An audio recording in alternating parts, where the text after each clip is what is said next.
Hello everyone and welcome back to our channel. My name is Ayush Kumar Singh. I am a legal intern in Lexis and Company. So today we are going to discuss maintenance under Muslim law. Arabic word nafaq means what a person spend over his family. That is maintenance. Maintenance basically includes three things: food, clothing and lodging.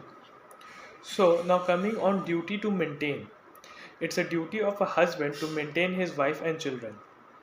Wife is also under duty to be obedient towards her husband. Spouse can enter into an agreement that the husband will pay special allowances to his wife.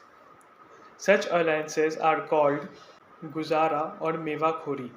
It is absolute property of a wife and she is at liability to use it according to her sweet will.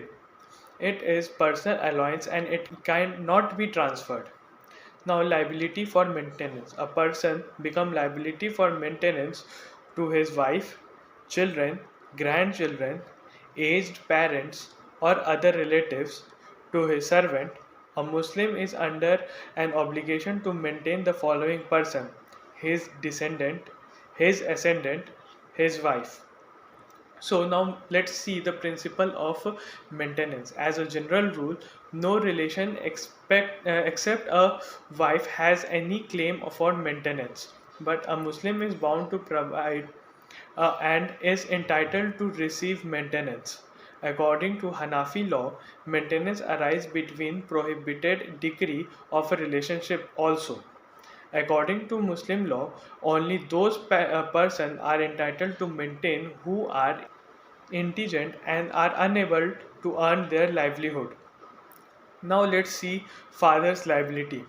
Father's liability is on minor children, unmarried daughter, married daughter if she is poor, adult son if he is indigent. Now, right of divorced woman, maintenance of a wife under Muslim women, protection of rights on Divorce Act 1986 and the section 125 CRPC deals with it. Father's obligation to maintain children in absolute is absolute, not out of dissolving wedlock. Now, Section 3, Clause 1b of the Act compels the divorced wife's right to claim maintenance in respect of her children. Right of children is separated and independent of the divorced wife's right to claim maintenance. Now, let's see mother's liability.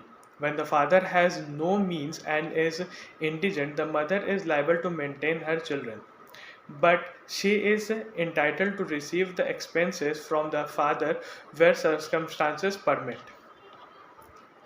Now, grandparents' liability. If a father and mother fails to maintain their children, it is the duty of the grandparents to maintain maternal or paternal to maintain their grandchildren's. Father-in-law liabilities.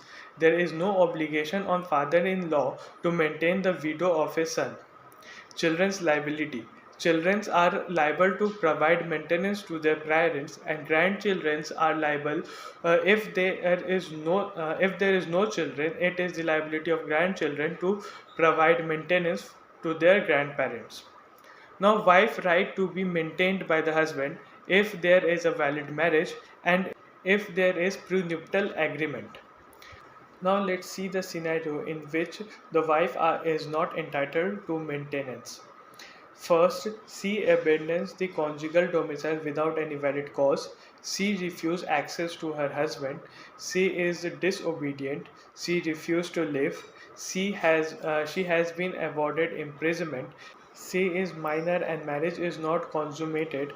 C deserts her husband and does not perform her marital duties when she is unmarried.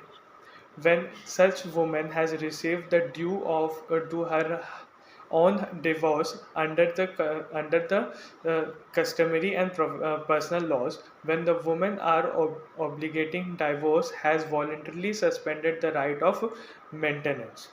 Now, lastly, let's see the duration of maintenance. The duration during the period of Idat, there is a landmark case, Sana Banu versus Ahmad Khan, AIR 1985. The Chief Justice expressed the opinion that under Muslim law, a divorced wife unable to maintain herself is entitled to maintenance during her lifetime or until she remarries. She can claim maintenance under Section 125 of CRPC because so long as she has no remarried, she is a wife for the purpose of Section 125 CRPC.